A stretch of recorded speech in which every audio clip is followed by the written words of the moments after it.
चरन्ति स्वपंसी सर्वाणि च यदन्ति यदि छन्तो ब्रह्मचर्यं चरन्ति तते पदं संग्रहेण ब्रवीम्योम इति एतत्।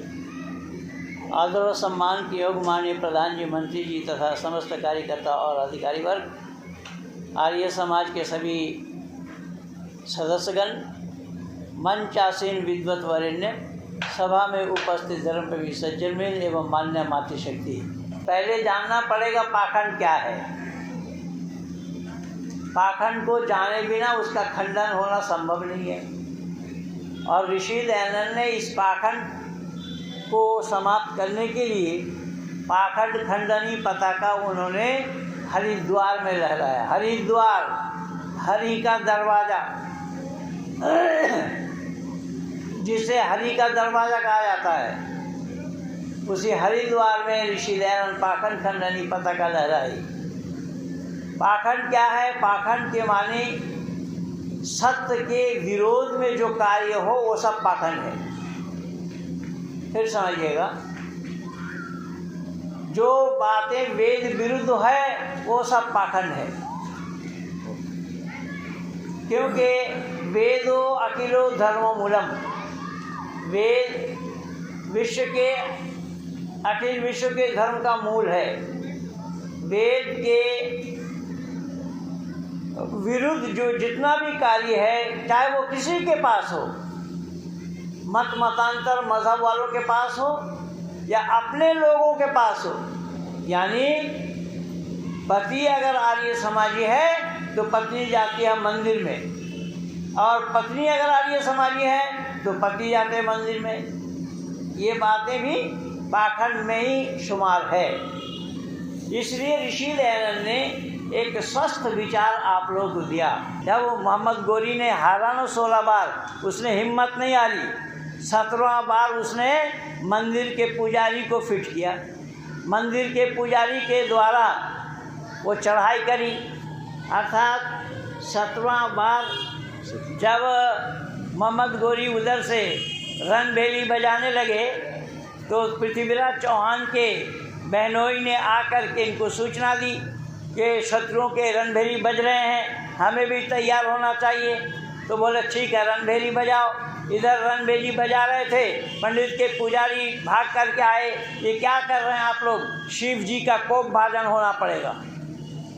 शिव जी अभी निद्रा में मग्न है, अगर इस तरीके से शोर मचाएंगे तो शिव जी की नींद में खलल पड़ जाएगी, इसीलिए आप ऐसा ना करें। और इनकी तैयारी नहीं थी, वो 17 बार चढ़ाई करके भारत को फतेह किया।